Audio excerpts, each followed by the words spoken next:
Sebenarnya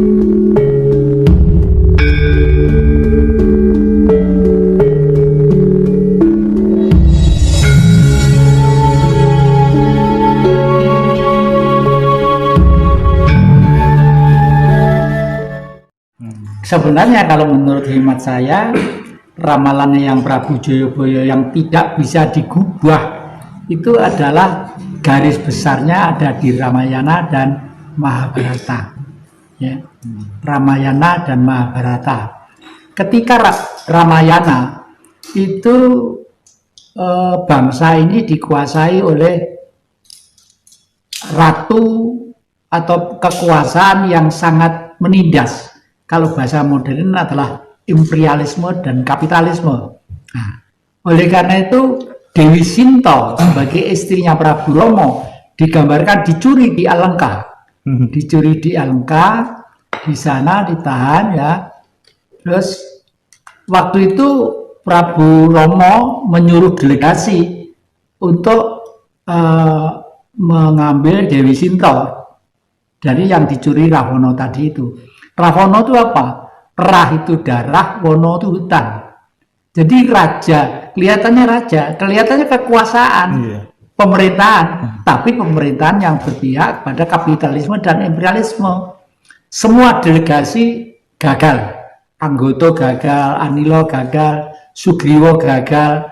Yang berhasil itu justru Anoman Ketek Putih, Anoman Anjani Putro. Nah, itu sebenarnya Anoman itu adalah kekuatan gaib dari sosok persenyawaan laki dan perempuan, tapi tidak real menjadi manusia. Ini banyak deh, banyak. Dan itu kalau kita tahu caranya untuk membuat mereka, dan mereka itu mengabdi kepada kita itu setengah mati, sangat setia kepada orang tuanya itu.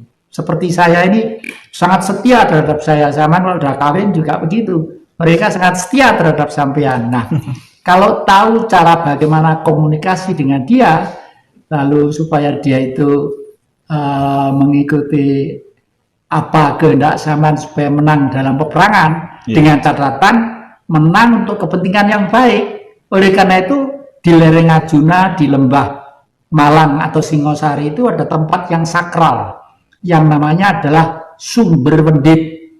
Berada ya kali Wendit kira-kira sekitar 5 atau 3 kilo dari sini. Itu sumbernya besar. Disitulah tempat himpunan kera-kera, ketek-ketek. Dulu itu di Malang ada anak nakalmu, pancen keturunan Wendit itu dianggap keturunan ketek. Padahal kera itu suci.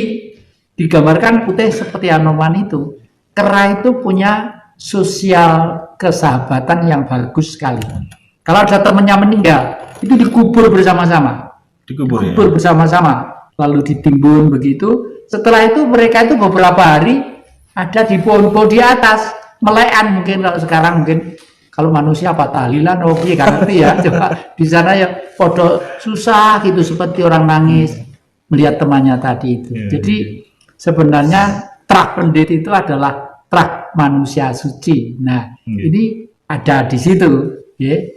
Di situ lalu dipelintir juga oleh penjajah pada waktu itu.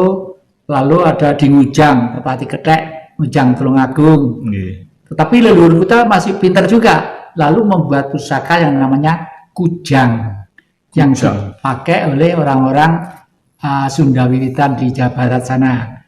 Kujang itu termasuk pusaka kuno yang menjadi andalan dan piandelnya para satria-satria di Jawa ini. Nah, ramalan yang Jayabaya itu yang ada di pagelaran wayang kulit, ya, bahwa nanti suatu saat di zaman lahirnya Parikesit adalah yang bisa mengetahui itu adalah Baladewa. Prabu Balarama atau Baladewa itu kakaknya Krishna, ya. Kenapa kok Baladewa? Bala itu konco, dewa itu gaib. Hanya manusia yang hidup di tengah-tengah dan bersama dengan gelombang gaiblah yang nanti bisa sempat melihat lahirnya Ratu Adil. Dan Ratu Adil itulah Satrio Piningit. Ya.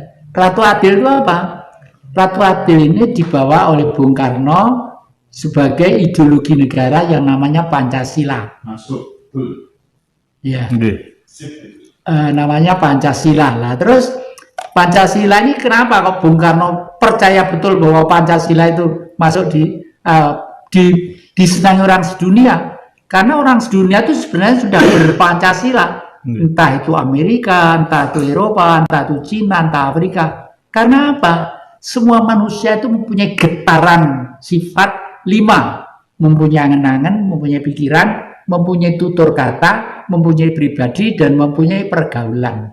Ya, ini dimulai 500 tahun sebelum Masehi oleh Sang Buddha, Sang Siddhartha Gautama, masuk dalam hutan supaya beliau tahu penderitaan manusia secara umum, meskipun beliau itu adalah anaknya seorang raja yang kaya raya ganteng, dan boleh dikata kalau keringat keluar gitu ada yang rapi, mau maem, ada yang dulang, ada yang gini gitu ya, tapi tetap hatinya tersentuh untuk pergi dalam satu tempat, entah di sana mau dimakan harimau, enggak berpikir, mau enggak berpikir, pokoknya pengen bersama-sama rakyat untuk hidup menderita. Lah, inilah Pancasila yang digali Bung Karno dari budaya bangsa leluhur ribuan tahun yang lalu. Buktinya apa? Diterima oleh dunia, dipidatokan di PBB, semua tepuk tangan gemuruh. Ya, we have the five principles of Indonesia: belief of God, nationalism, humanity, demokrasi, dan social justice. Semua tepuk tangan gemuruh. Buktinya, bukti bahwa manusia dan negara seluruh dunia itu mempunyai kesamaan pikiran untuk menata kehidupan. Nah, ya, akan munculnya suatu keadaan yang mungkin tidak pernah terduga oleh manusia. Sekarang orang sudah mulai jenuh untuk ditata ketat supaya gini. Negara besar yang dulu itu duitnya bisa merimut dunia dengan cap yang namanya dolar, pada waktu itu dolar masih dipercaya oleh Bank Dunia dan pergaulan ekonomi dunia karena stok emasnya dia itu banyak. Tapi dia sekarang stok emasnya itu sudah habis. Oleh karena itu nilainya merosot juga. Nah, merosotnya dari kaum ekonomi yang kapitalistis akan menggeliat satu bentuk militer dan segala cara yang tidak terduga. Repotnya, kalau saya melihat viral-viral ya, mereka beranggapan kalau manusia di dunia itu hanya disisakan sekitar 25%, mungkin ekonomi itu akan stabil lagi. Tapi yang 75% kemana? Harus mati, itu loh repotnya. Harus mati. Matinya bagaimana? Ya dibunuh lewat bukan peperangan, tapi lewat sesuatu hal-hal. Apakah ini virus itu dan sebagainya? Saya tidak tahu, tapi ini saya mengikuti viral-viral pergaulan di dunia, khususnya orang-orang Barat yang akhir-akhir ini mempunyai pendapat seperti itu. Gitu. Pada waktu perang Mahabharata, Prabu Salyopati menjadi senapatinya di Astina. Ya, Prabu Salyopati itu mempunyai aji Condobirowo, dan Condobirowo itu bentuknya raksasa kecil-kecil, segini kurang lebih. Banyak. Anehnya Condobirowo itu dimatiin 1 menjadi 2, 2 menjadi 4, 4 menjadi 8. Itu kan seperti corona ya. Kalau 1 nular pada orang lain menjadi terus berturut-turut dari hitung gitu lah. Kalahnya dengan siapa? Dengan Prabu Puntadewa. Kenapa Prabu Puntadewa? Karena beliau itu seorang yang jujur, yang lugu, yang suci. Artinya dengan spirit kekuatan Tuhan yang bersinar dalam tubuhnya, dengan keyakinan yang penuh, itu nanti itu dengan sendirinya unsur-unsur predator negatif yang mungkin akan mengganggu kehidupan manusia, dia akan tersingkir dengan sendirinya.